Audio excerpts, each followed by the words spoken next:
తాను చేసినట్టు సృజించినట్టు తన పని అంతటి నుండి విశ్రమించెను. దేవుడి పరిశుద్ధ లేఖనాన్ని మనందరి వినికిడిలో ధ్యానములో దీవించును గాక. దేవుని పరిశుద్ధాత్మ మనలను దర్శించును గాక. చిన్న మాట ప్రార్థన. స్తోత్రమయ్యా, ప్రేమ కలిగిన మహాపరిశుద్ధ తండ్రి, జీవము కలిగిన మిక్కిలి గొప్ప దైవమా, నీకు స్తోత్రాలు చెల్లిస్తున్నాం.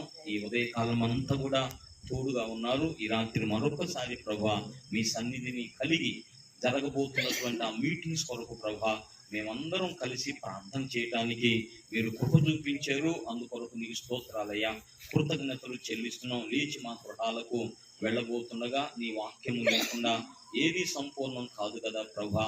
నీ వాక్యము లేకుండా మాకు విజయం కలుగదు కదా ప్రభా. నీ వాక్యము లేకుండా మాకు మేలు కలుగదు కదా నాయన.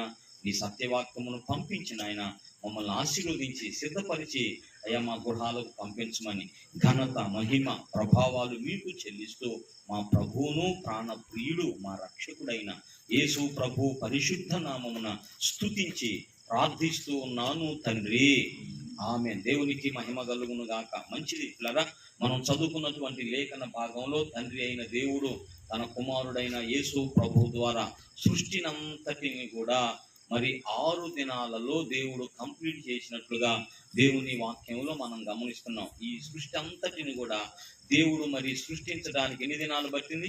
6 దినాలు అని బైబిల్ చెప్పింది. మరి దినం అంటే మనం అనుకునే దినము కాదు, మరి దేవుని దినము. అది ఎలాగో మనకు తెలియదు, అది ఎంత మరి విశాలమైందో మరి మనకు అర్థం కాదు. మరి ఎందుకంటే పేతురు రాసిన పత్రికలో 2వ పత్రికలో ఆయన దృష్టికి ఒక్క దినము అది 1000 దినముల వలె ఉన్నది కదా. 1000 దినాలు ఒక్క దినంగా ఉన్నదని వాక్యం చెప్పింది. కనుక మన దృష్టిలో దినం అంటే 24 అవర్స్ కదా, 24 గంటలు సమయం అన్నమాట. అయితే దేవుని దృష్టిలో దినం అంటే ఏం చెప్పాడు పేతురు? 1000 సంవత్సరాలు ఒక్క దినం అన్నాడు. కనుక దేవుని దృష్టిలో మనకు అర్థం కాని విషయం. కనుక 7 దినాల సృష్టి అంటే మరి ఆయన ఎన్ని సంవత్సరాలు మనకు అర్థం కాదు, కానీ 6 దినాలు అన్నాడు. 6 దినాలు అన్నాడు. అయితే 7వ దినమున దేవుడు ఏం చేశాడంట? 7వ దినమున చదువుతాం ఇప్పుడు వచ్చిన 3వ వచనం. కాబట్టి దేవుడు ఆ 7వ దినమును ఆశీర్వదించి పరిశుద్ధ పరచెను. దేవునికి స్తోత్రం.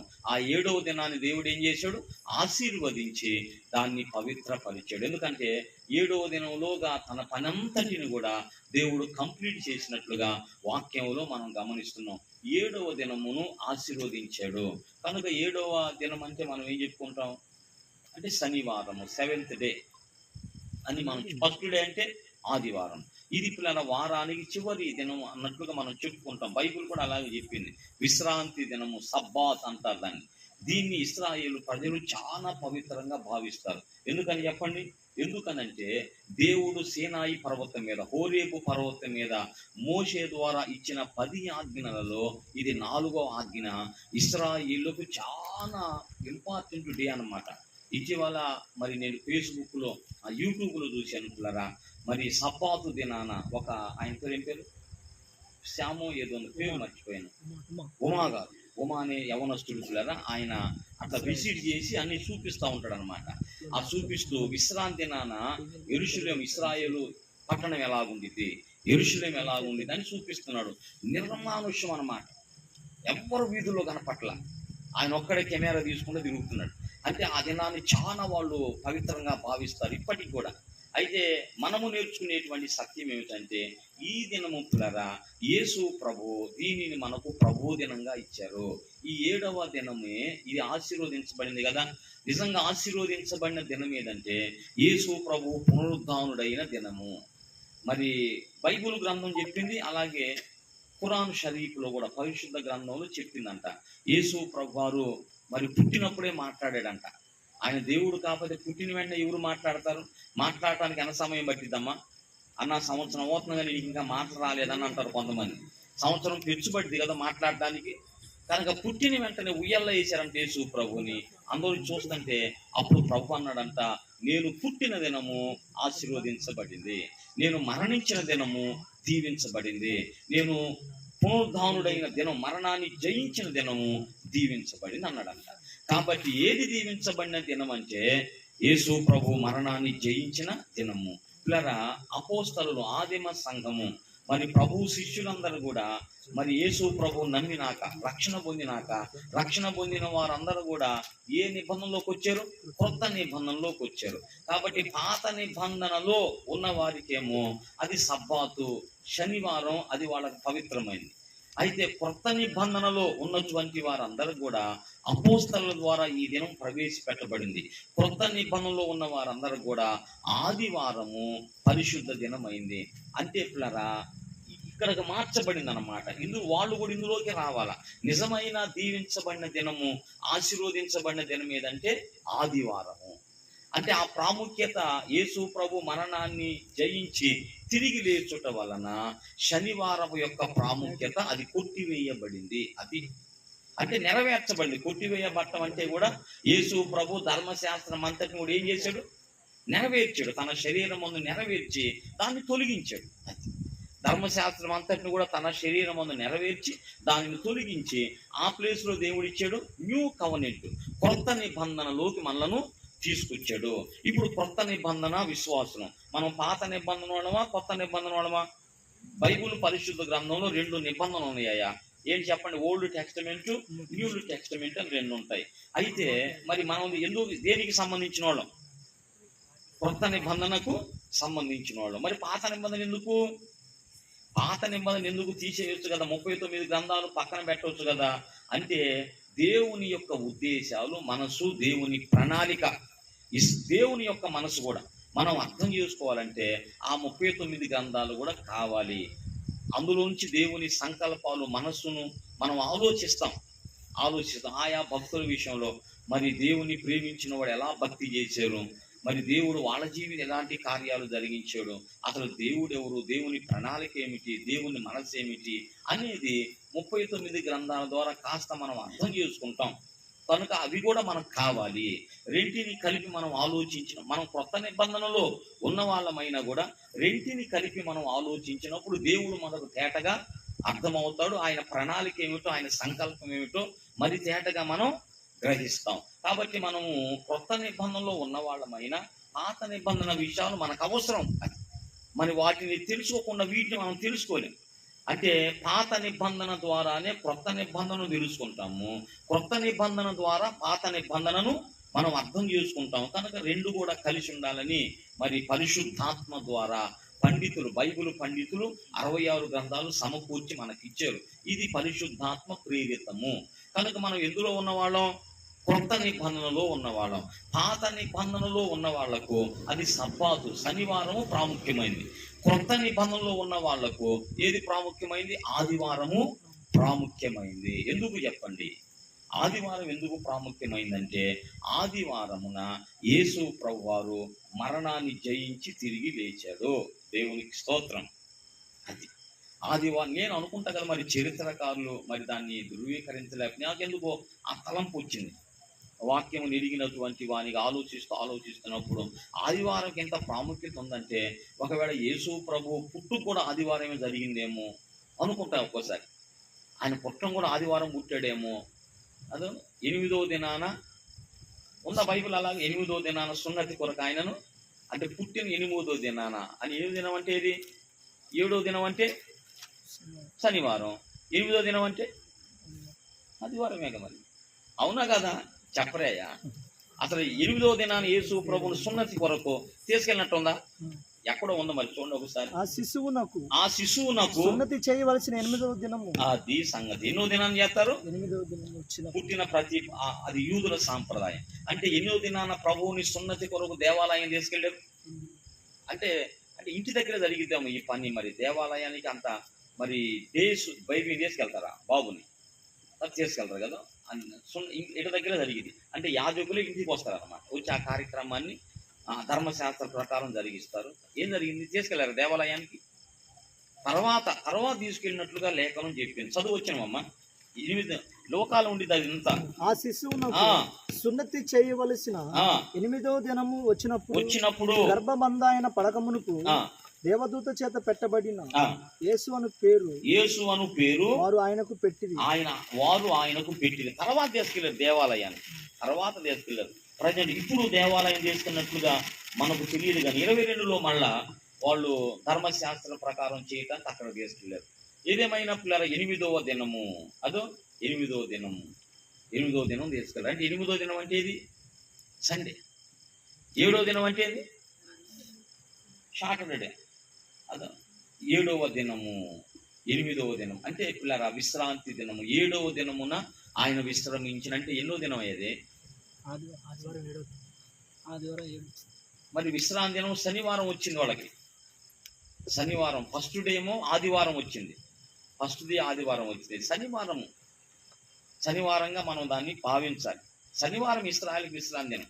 ఆ విశ్రాంతి దినాన్ని ఆయన ఆశీర్వదించి పరిశుద్ధపరిచాడు. ఏదేమైనా పిల్లరా, యూదులకేమో శనివారము అది ప్రాముఖ్యమైంది, మనకేమో ఆదివారం. అంతవరకు మీకు అర్థమైతే చాలు. ఆదివారం మనకు ప్రాముఖ్యమైంది. కారణం ఏమిటంటే ఆదివారమున ఆయన మరణించి తిరిగి లేచాడు అనేది ఒక సత్యం. తర్వాత 2 సండేలు ఇట్లా ఒక ఆదివారం మళ్ళా మరి శిష్యులందరూ కూడా భయపడుతూ ఇంట్లో ఉన్నప్పుడు యోహాను 20లో మరొక ఆదివారం వాళ్ళకు ప్రత్యక్షమయ్యాడు. అప్పుడు తన పునరుద్ధానపు శరీరాన్ని ఆయన నేను సజీవుణ్ణని మరొకసారి శిష్యులకు చూపించుకున్నాడు. ఆ సందర్భంలో ఎవరు లేరు? తోమా లేరు. ఆ సండే తోమా లేడు. మరొక సండే వచ్చింది, మరొక సండే తోమా ఉన్నాడు. తోమా ఉన్నప్పుడు అంటే దేవుని ప్రత్యక్షతలన్నీ కూడా సండే ఉన్నట్లుగా మనము గమనిస్తున్నాం. అలాగే పరిశుద్ధాత్మ దేవుడు కూడా ఆదివారమే మరి సంఘం మీదకి దిగుచ్చినట్లుగా సండే యొక్క ప్రాముఖ్యత బైబిల్ గ్రంథంలో మనం గమనిస్తున్నాం.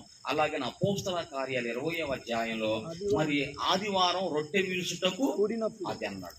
కనుక ఆదిమ సంఘం ప్రభువుని ఆరాధించడానికి మరి యేసు ప్రభు శరీర పునరుద్ధానాలు జ్ఞాపకం చేసుకొని రొట్టె ద్రాక్ష రసాన్ని తీసుకోవడానికి ఏ దినాన్ని కూడుకున్నారు? ఆదివారం. కనుక ఆదివారం అనేది ప్రాముఖ్యమైన దినం. నిజంగా అది ఆశీర్వదించబడిన దినము. ఆ దినమున మనం ఎక్కడ కనబడటం ఆశీర్వాదం చెప్పండి? మనం దీవించబడాలంటే ఎక్కడ కనపడాలమ్మా? సండే, ఆదివారం దేవుని సన్నిధిలో మనం కనబడాలి, ఇంకెక్కడ కనపడకూడదు. ఆదివారం ఆరాధన దినం. నేను ఆయన పని కొరకు ఆ దినమంతా బిజీ అయి ఉండాలి. ఆ ఒక్క దినం కనుక దేవునికి మనం కేటాయిస్తే మిగిలిన 6 దినాలు కూడా మనం సంతోషంగా ఉంటాం. దేవునికి స్తోత్రం.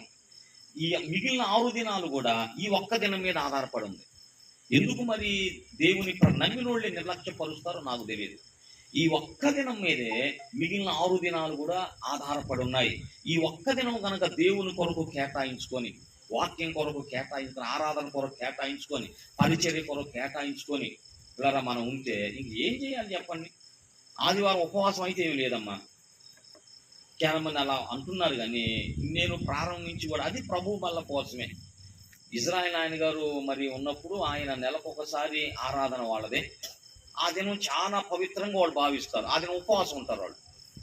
నేను పరిచర్యకు వచ్చిన కానీ ఎందుకు ఆదివారం కూడా ఉపవాసం పాటించే అలవాటు వచ్చినారు ఈ ప్రభు వల్ల. ఇప్పుడు నేను ప్రారంభంలో మరి నడుస్తున్నప్పుడు కొంతమంది తల్లులు ఉండేవాళ్ళు, మరియమ్మమ్మ, వీళ్ళందరూ సువార్తమ్మ, సుభాషణం, వీళ్ళందరూ వీధిని వాళ్ళు చాలా కేర్ఫుల్గా తీసుకునేవాళ్ళు. ఏంటంటే పరిశుద్ధనం అంటే ఏమనుకుంటున్నావు, అది ఇది అని నాకు భయం పట్టుకుంది. అప్పుడు అమ్మో చాలా గంభీరమైన దినం కావాలి అంటే కొన్ని తెలియక కొన్ని తెలిసి. నిజమే, చాలా గొప్ప దినం అది, కానీ అంత భయపడాల్సిన దినం అయితే కాదు కదా. గొప్ప దినమే కానీ అంత భయపడాల్సిన అవసరం ఏమి లేదు. అలా ఉండేవాళ్ళు ప్రారంభంలో. నేను ప్రారంభ రక్షణ పొంది వెళ్ళేటప్పుడు భయపడేవాళ్ళు. ఆదివారం రావటానికి వెళ్ళే లోపలికి అసలు అది సహజమైన ధర్మం. ఆడవాళ్ళకు ఉంటే అసలు వాళ్ళు మెట్లు కూడా తప్పకూడదు అంటారు. అదొక ఖండితం అన్నమాట. ఎవరు చెప్పారంటే పాత నిబంధనలు ఉన్న విషయాలు ఇవన్నీ. తర్వాత నేను తెలుసుకున్నాక అన్ని ఖండించుకుంటా, సరి చేసుకుంటా. అదేమి లేదు, అది సహజమైన ధర్మం. అట్లా దేవుడు ఎప్పుడు ఆటంకపరచడం అని చెప్పి అది దేవుడు ఏర్పాటు చేసింది. దేవుడు ఏర్పాటు చేసిన వ్యవస్థ అది. అసలు పచ్చిగా రాశాడు దైవజనులు ఓకిరయ్య గారు. అసలు అదేమి అబద్ధం, తప్పు కాదో. ఇవన్నీ దేవుడు ఏర్పరిచిన వ్యవస్థ. ప్రార్థన చేసుకొని అన్ని మనం చేయాలి. దేవునికే మహిమ కలుగుంది. అప్పుడు పిల్లరా ఈ దినం ప్రాముఖ్యత. అప్పుడు ప్రారంభించి కూడా అట్లా భయపడ్డాను కాబట్టి నాకేం అలవాటు అయిందంటే ఆదివారం కూడా ఉపవాసం ఉండడం అలవాటు అయింది. ఆదివారం, శుక్రవారం ఖచ్చితంగా నా ఉపవాస దినాలి. ఇవి ప్రారంభం నుంచి పాటించుకుంటాను వచ్చా. ఇప్పుడు కూడా వదిలిపెట్టా. నేనంటుంది ఏంటంటే మీరు పాటించాల్సిన అవసరం లేదు. ఆదివారం ఉపవాసం ఏమని మనకి ఎక్కడ చెప్పలేదు. ఆదివారం దేవుని దినం. ఆ దినంలో మనం దేవుణ్ణి ఆరాధించుకోవాలి. కాబట్టి మనం ఆ దినమంతా కూడా దేవునితో మనం గడపాలి. అది దేవునితో మనం గడపాలి. దేవుని మహాకృపలో 3 పరిచయలు మనకి ఇచ్చాడయ్యా. ఇంకోటి ఇవ్వాలని నా ప్రార్థన. బిజీ అయిపోవాలి, అది దేవుని పనులు బిజీ అయిపోవాలని నా ఆశ, నా ప్రార్థన. ప్రభువా, ఏది పట్టొద్దయ్యా మాకు, ఏది మాకు పట్టొద్దు. మేము నీ పనిలో నిమగ్నం అయిపోతుండాలి. వాళ్ళు దేవుని అర్థం చేసుకున్న వాళ్ళు వస్తారు, దేవుడు కావాలనుకున్న వాళ్ళు వస్తారు, ఏమో వాళ్ళ ఇష్టం అన్నాడంట. మా అబ్బాయి కూడా ఇట్లా అన్నాడు, అర్థం కానీ మేము రావట్లేదు. ఏమమ్మా అట్టే పోపాయి ఏమైంది, ఈ జాలి సేవకు మేము జాలిపడి ఏమైనా వస్తున్నామే. నాకు ఒకసారి బాధ, వీళ్ళు ఏమి వింటున్నారు, ఏం అర్థం చేసుకున్నారు వాక్యాన్ని, అర్థమైందా? ఇలా దేవుని పాదాలు గట్టి పట్టు. దేవుడు కావాలి, దేవుని వాక్యం కావాలి, పరలోకం కావాలి, పరిశుద్ధ పరిచర్య కావాలనుకున్నవాడు వెంబడిస్తారు. దేవునికి స్తోత్రం. ఇలా కొన్ని విషయాల్లో దైవజనులు ఉన్నారు కదా, లైవ్లో ఉన్నానా, దైవజనులు ఉన్నారు. నాకు అందరూ మాదిరే అమ్మ, నాకు అందరిలో సత్యం, నాకు అందరినీ ప్రేమిస్తాను నేను, నాకు అది ఇష్టం. అందరూ కావాలి నాకు. ఎవరి నుంచి దేవుడు అందరూ దేవుని కొరకు త్యాగం చేసిన వాళ్ళు ఎవరు తక్కువ కాదు, ఎవరు ఎక్కువ కాదు. వాళ్ళ జీవితాలు కొంచెం పరీక్షిస్తే దేవుని కొరకు వాళ్ళు చేసిన పనులు, ప్రయాస, కష్టం, అవమానం ఎంతో ఉందయ్యా. ఎవరిని మనం కాదని కొన్ని విషయాల్లో కొందరు దైవజనులు మాదిరి. ఒక ఆయన అన్నాడు కదా, పేరు చెప్పను కానీ, ఆయన అన్నాడు కదా, నాకు ఎవరొద్దు, నాకు ఒక బైబిల్ ఉంటే చాలు, మళ్ళా నేను సేవను కడతానన్నాడు. మనం మొదటి నుంచి మళ్ళీ కట్టుకుంటా సంఘాన్ని, నేను సువార్త ప్రకటిస్తూ మళ్ళా ఒక్కొక్కరు సంపాదించుకుంటా. అంతా ఖాళీ అయిపోయినా సరే, ఎంత గొప్ప మాట, అంతా ఖాళీ అయినా సరే నాకు వాక్యం ఉంటే చాలు, నన్ను పిలిచిన దేవుడు గొప్పవాడు, మళ్ళా నేను సువార్త ప్రకటిస్తా, దేవుడు తప్పకుండా కార్యాలు జరిగిస్తాడు, తీసుకొస్తాడు. ప్రామిస్ చేసిన దేవుడు. ఇలా అర్థమైంది, ఏమి మనం వదిలిపెట్టడు. ఎలాంటి పరిస్థితుల్లో కూడా అర్థం చేసుకోవాలా. నేనేం చెబుతున్నానంటే, పరిశుద్ధ దినం ఉన్నది కదా, మనం ప్రయాసపడదాం. ఒకదాంతో ఎందుకు ఆగిపోదాం? అక్కడ కూడా బండి, అక్కడ కూడా ఆరాధించుకోండి, మరొక స్థలంలో ఆరాధించుకుందాం. మరొక దినమంతా కూడా యేసయ్య సన్నిధిలో మనం గడుపుదాం. ఇక ఆ దినమంతా యేసయ్య సన్నిధిలో గడుపుకొని ఇక మిగిలిన దినాలు చూడండి ఎట్లుండిదో. ఆదివారం అంతా ప్రభు దినం కదా, అది 6 దినాలేమో ఎవరు దినాలయ్యా? మన దినాలు. 6 దినాలు మనవి. మరి ఆదివారం ఎవరు దినం? ప్రభు దినం. బైబిల్ చెప్పింది కదా, ప్రభు దినమందు నేను ఆత్మవశుడనై ఉండగా అన్నాడు. కాబట్టి ఆ దినమంతా కూడా ప్రభువుతో గడపడానికి ఇష్టపడండి. అతను ఒక పరిచయం ముగిస్తున్నప్పుడు కల్లా నడుము గట్టి మరొక పరిచయం పరిగెత్తండి. అక్కడ ముగిసినప్పుడు కల్లా నడుము గట్టి మరొక పరిచయం పరిగెత్తండి. మధ్యలో ఏమైనా ఉంటే ఏమిటి అయ్యాయి పుస్తకాలు, అలా తింటా పోండి, తాగుతా పోండి. ఇలారా నిజమైన సంతోషం, ఆనందం దేవుని సేవలో ఉందమ్మా. సేవలో ఉంది, ఎక్కడో లేదు. నేను అనుభవిస్తున్నది. అందుకే నాకు ఇవన్నీ నాకు అంత పట్టవు. ఏసయ్యా, నువ్వు చాలయ్యా, నాకు నీ పని చాలు ప్రభువా, ఒక్కరు చాలు, 2-3 చాలు ప్రభువా. ఇది కూడా దీనికి దైవజనుడు మాదిరి. ఆయన ఏమన్నాడంటే, నా ముందు 10,000 మంది ఉన్నా ఒకటే, 10 మంది ఉన్నా ఒకటే. అదొక మాదిరి. ఆ మాట పట్టుకున్నామండి. నేను భయపడతానా మరి? అయ్యో వీళ్ళు రాలేదే, వాళ్ళు రాలేదే, అయ్యో అనుకుంటానా? నీ పని నువ్వు చేయి, వాళ్ళ వచ్చేది రాని నీ పని ఏంటి?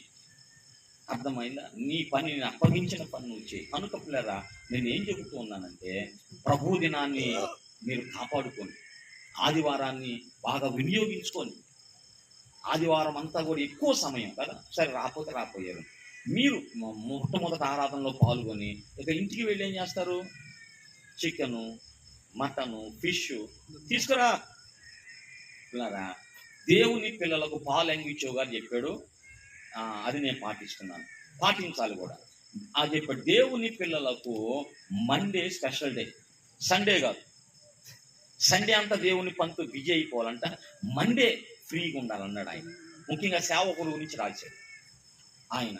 కాబట్టి ఆదివారం కొరకు ఈ ఏర్పాట్లు పెట్టుకోవద్దమ్మా. నిజంగా మన పిల్లలు, మన సంఘ బిడ్డలు జ్ఞాపకం పెట్టుకోండి, ఆదివారం దాని మీద మనసు పెట్టొద్దు. ఆదివారం ప్రభు దినం, ప్రభువుతో మనం ఆనందించాలి. తర్వాత సమయం ఉన్నప్పుడు మనం వద్దంటలేదమ్మా, మళ్ళా వద్దంటలేదు అంటే ఆదివారం మటను బంద్ చేస్తున్నాడు మా సంఘంలో. ఆదివారం ఎవరు కూడా మటన్ కొట్లుకి వెళ్ళొద్దు, చికెన్ కొట్లుకి వెళ్ళొద్దు, అట్నా మేము రాంపో, ఈ విధమైన కట్టడ పెడతంటే ఎవరు వస్తారయ్యా? ఆదివారం అంటే అది ఒక స్పెషల్ డే. అయితే ఆదివారం అంటే చిన్నప్పుడు కదా, ఆదివారం అంటేనే ఇవాళ మా కూర, చిన్నప్పుడు కదా వాళ్ళు చెప్పుకుంటాం, ఇవాళ మా కూర మా మాసం తెచ్చుకున్నాక మీరు తెచ్చారా అని పిల్లలు ఒకళ్ళు చెప్పుకుంటారు. ఇప్పుడు మటన్ లేని రోజే చెప్పండి. ఇప్పుడు ప్రతిరోజు అట్లా తయారైపోయింది పరిస్థితి. ప్రతిరోజు కూడా నాన్ వెజ్ ఉండాల్సిందే. బాడీలు అట్లా అలవాటు అయిపోయింది. దేవునికి స్తోత్రం. ఇశ్రాయేలీల బాడీలు, మరి ఎవరు బాడీలు? ఇశ్రాయేలీల బాడీలు. ఈ బాడీలకి ప్రతిరోజు నాన్ వెజ్ ఏదో ఒక పూట తగలాల్సిందే. హల్లెలూయా. తప్పేం కాదు. ఆహారం ఏదైనా దేవుని కొరకు మనం బ్రతకాలి. మీరు తినినా త్రాగినా దేనికోసం? ఆయన మహిమ కోసం బ్రతుకుతున్నాం. కనుక నేను చెబుతున్నానంటే ముందర ఆరాధనకు ప్రిఫరెన్స్ ఇద్దాం. ఆదివారం అంటే తండ్రి సన్నిధికి మనం ఎక్కువ ప్రిఫరెన్స్, మనం ప్రాధాన్యత ఇద్దాం. తర్వాత ముందర ఆరాధన చేసుకుని పోదాం. అందుకే మిమ్మల్ని అడుగుతున్న పర్మిషన్, మరొక గంట మనం లాస్ అవుదామని. మరొక గంట ఎర్లీ కావాలి పిల్లరా. అక్కడ పోయేటప్పుడు కల్లా వాళ్ళు ఇసుకుంటారంట. ఆ 52 ఎకరాలు పోయేటప్పుడు కల్లా వాడు పాడుకొని మళ్ళా సెకండ్ రౌండ్ వేస్తారంట. 7 పాటలు, మళ్ళీ 7 పాటలు, 14 పాటలు ఒకసారి పోయేదైతే 2 రౌండ్లు వేశారంట. రాకపోయా చిన్నగా దద్దుకున్నారంట వాళ్ళు. కనుక ఇంకొక అవకాశం, ఇంకో గంట 8కి మనం స్టార్ట్ చేస్తున్నాం కదా, 8గా 7కే కనుక 7కే స్టార్ట్ చేస్తే కదా, 7కే స్టార్ట్ చేస్తే పిల్లరా, ఈ విషయంలో మనం అన్ని విషయాల్లో రోమన్ క్యాథోలిక్ విమర్శిస్తాం కదా. అది అబద్ధపు సంఘం అంటాం, అది విగ్రహారాధిక సంఘం, లోకమంతా కలిసిపోయి చేసే సంఘం అని మన ఆలోచన. వాక్యానికి వేరైన సంఘం అంటాం మనం. అన్ని లోకంలో ఉన్నవన్నీ కూడా ఆర్స్యంలో ఉంటాయి అని మన అభిప్రాయం. కానీ ఒక విషయంలో మాదిరి అని తెలుసా, వాళ్ళు 6 గంటలకే వచ్చిపోతారు. ఆర్స్యం ఆరాధన అంటే 10 గంటలకు 12 ఉండదమ్మా. ఎర్లీ మార్నింగ్ వాళ్ళు ఎర్లీ మార్నింగ్ పోయి ఆరాధించుకున్నాం. మరి అది మనకు లేకపోతే ఏంటి ఇంత పెందలాడు. మేము పోతాను ఉన్నాం, కొంతమంది పరుషులు పెట్టి అటుడు తిరుగుతున్నారమ్మా. నేను బయలుదేరి పోతా ఉంటాను కదా, అప్పుడు అమ్మో వెళ్తున్నానని చెప్పి ఇంట్లో అప్పుడు దాకా బ్రష్లు పెట్టి తిరుగుతున్నా. అసలు ఆడవాళ్ళు బ్రష్లు పెట్టి కనపడవచ్చు, బయట కనపడకూడదు. అది అవును కదా. పురుషుడు అసలు పురుషుడు కూడా కనపడకూడదు అని అడిగితే అది అవును. రోడ్ల మీద కొంచెం బ్రష్ చేస్తావా? ఇదంతా కూడా పిల్లరా అదే వాతావరణం, అగౌరవమైన వాతావరణం పెరిగే. మనం ఏం చేద్దాం? అగౌరవమైన వాతావరణం, క్రమం లేని పద్ధతుల్లో కొన్ని బయట కనిపించకూడదు. కొన్ని మనం చేసే పనులు కనిపించని పనులు ఉన్నాయి, కనిపించే పనులు కొన్ని ఉన్నాయి. ఒక ఆయన బ్రహ్మాండం టవల్ ఒకటి చుట్టి, అర్థమైందా? సిగ్గు లేకపోతే సరే అనుకుంటాను నేను. అది ఘనత అనుకుంటాను, ఇది నాకు అర్థం కాదు. అర్థమైందా పిల్లారా? అక్కడ జాగ్రత్తగా ఉండాలి. గౌరవం, అది ఆనరబుల్గా మనం ఉండాలి. కానీ ఎవరు చూసినా గౌరవమైన అభిప్రాయం, అన్న తమ్ముడు, గౌరవమైన అభిప్రాయాలు కలగాలి. మనం చూసినప్పుడు అగౌరవమైన అభిప్రాయాలు కలగటానికి అది అట్లా అనుకుంటారు కొంతమంది. తప్పు, అట్లా కనపడకూడదు. ప్రారంభంలో పిల్లరా నేను ప్రార్థన పోయేటప్పుడు తెలియదప్పుడు అయ్యాన మేమందరం కూడా లుంగిలు కట్టుకుని పోయేవాడు. ఇజ్రాయల్ ఆయన మందిరానికి నైట్ టైం నేను, శ్రీను, కాళీ, ఇంకా చాలా మంది ఉన్నాం. మేమందరం కూడా చాలా మంది తెలుసు. బ్రహ్మాండంగా లుంగిలు కట్టుకొని దేవుడు నేర్పిన విధానం అలాగనమాట. ఒక్కొక్క పద్ధతి అలా పోకూడదు. తప్పు. కొంతమంది నైట్ల మీద దేవుని సన్నిధి పోతుంది కదా, తప్పు. దేవుని సందులో గౌరవంగా మనం ఉండాలి. మహారాజు సన్నిధికి మనం వెళుతున్నాం కదా, గౌరవంగా మనం వెళ్ళాలి. మన పద్ధతులు మనం మార్చుకోవాలి, మన విధానాలు మనం మార్చుకోవాలి. కొన్ని ప్రజలు చూసేయండి, కొన్ని చూడనివి, కొన్ని మనం గౌరవంగా బ్రతకాల. నైట్ లేచి అట్లా రోడ్ల మీద తిరగటం, అర్థం బ్రష్లు పెట్టుకొని రోడ్ల మీద తిరగటం, అది ఎట్లా? అది ఆనరా దేవుని పిల్లలుగా? అవమానం, అది అవమానం. చక్కగా మనం చూడాలి. దేవునికి స్తోత్రం పిల్లరా. పరిశుద్ధ దినాన్ని మనము ఉపయోగపరచుకో, అది నేను చెప్తున్న విషయం. ఇది ఆదివారం నుంచే అమ్మో ఇది ప్రభు దినం. ఈ దినం అందరితో మాట్లాడి అందరితో ఈ వ్యవహారం చేసే దినం కాదు. ఇది బైబిల్ బతుకుని నేను అనుకుంటా ఒక్కోసారి పిల్లరా. నాకు అట్లా ఏళ్ళతో కూడా చెబుతా. నేనేమనుకుంటానంటే మెగాఫోన్ ఉంది కదా, మెగాఫోన్ తీసుకొని ఒక్కొక్క బజారు ఒక్కొక్క ప్రియమైన సహోదరి సహోదరులారా, ఈ రోజు ఆదివారము గనుక ఎవరు మీ గృహాల్లో ఉండకూడదు. త్వరగా పనులు చేసుకొని గృహాలకు తాళం వేసి తొందరగా చర్చికి వెళ్ళాలని ప్రభు నామమున తెలియజేస్తున్నాను. రెండవ బజార్ ప్రభునందు సహోదరులారా, ఈ దినం పరిశుద్ధ దినం, ప్రభు దినం గనక మనమందరం దేవుని సన్నిధిలో ఉండే దినం గనక త్వరగా మీ పనులు ముగించుకొని ఇంటికి తాళం వేసి ఆదివారమున తెరిచిన గృహాలు ఏవి ఉండొద్దు అంటే చెప్పాలనుకుంటానయ్యా. ఎప్పుడైనా ఖచ్చితంగా చెబుతాను నేను. మన ఉదయకాల 4 పిల్లలను తీసుకొని మెగాఫోన్ తీసుకొని హెచ్చరిక. ఇది ఆదివారము కనుక ఆదివారం మన గృహాలకు తాళం వేసి ఉండడం అది మన ఆశీర్వాదము. ఆదివారం గృహం తెరిచి ఉండడం, నేను అన్నాను దైవ సేవకునిగా, ఆదివారం మన గృహాలు తెరిచి ఉండడం అనేది అది మనకు ఆశీర్వాదం కాదు. ఆదివారం మన గృహాలకు తలుపు వేసి ఉండడం, తాళం వేసి ఉండడం అది మనకు దీవెన. నమ్మినోడు స్తోత్రం చెప్పండి. అది ఆదివారం గృహాలు తెరిచి ఉండకూడదు. ఏమిటి గృహాలు మూసి ఉన్నారు, ఎక్కడికి వెళ్ళారు ఏమిటి? ఎక్కడికి వెళ్ళారంటే ఆదివారం అయ్యేదినానా, ఆదివారం ఎవరుండరో, ఆదివారం పనులన్నీ చేసుకొని చక్కచక్క చేసుకొని ఒక ముద్ద తిని ఎక్కడికి వెళ్తారు? దేవుని సన్నిధికి వెళ్తారు. ఎంత గొప్ప సాక్ష్యం పిల్లరా ఇది, ఎంత గొప్ప సాక్ష్యం. దేవుడు ఆశీర్వదిస్తాడు కదా. దేవుడు మనం చూస్తాడు, అన్నీ చూస్తాడయ్యా. నేను ఉదయకాలం లేచి టీకి వెళుతున్నప్పుడే పిల్లరా కొంతమంది ఆ సమయంలో చక్కగా తయారైపోయి వాళ్ళు భార్య భర్తలు కుటుంబంతో వెళ్తా ఉంటారు. వాళ్ళని బట్టి దేవానికి స్తోత్రం అయ్యా. బిడ్డలు ఎప్పుడు లేచారు, ఎప్పుడు తయారయ్యారు, ఆ ఊరు నుంచి పరిగెత్తుతా ఆ స్కూటర్ మీద వెళ్తా ఉంటారమ్మా తండ్రి సన్నిధి. దేవానికి స్తోత్రం అయ్యా. అట్లా మనం ఉండొద్దా? మన కుటుంబాలు కూడా తయారయ్యి ఆదివారం అంటే పిల్లరా ఒక పండుగ. అది క్రైస్తవానికి పండుగ ఎప్పుడు? క్రిస్మస్. వాళ్ళు నామకార్థం ఉంటారు కొంతమంది, అవి వాళ్ళకి స్పెషల్ డేస్ అన్నమాట. నిజమైన దేవుని పిల్లలకు ఎప్పుడు పండుగ? ప్రతి ఆదివారం మనకు పండుగ, ప్రతి ఆదివారం ఫంక్షనే, ప్రతి ఆదివారం మన ఫంక్షన్. అది దేవుని పిల్లల లక్షణం. కనుక పిల్లరా దేవుడు ఆశీర్వదించిన దినము, ఆత్మనిచ్చిన దినము, యోహానుని ఆత్మవశునిగా చేసిన దినము, తన బలమును చూపించుకున్నటువంటి దినము ఆదివారం. కనుక ఆదివారాన్ని మనం ప్రేమిద్దాం, మనం ఎక్కడ కనపడొద్దు. ఆదివారమున ఒక మాట బోయాజు రూత్ అన్నాడు, అమ్మా వేరొక పొలంలో నువ్వు కనపడొద్దు, ఈ పొలంలోనే బ్రతకమన్నాడు. అలాగా ఆదివారం మనం ఎక్కడ కనపడాలి?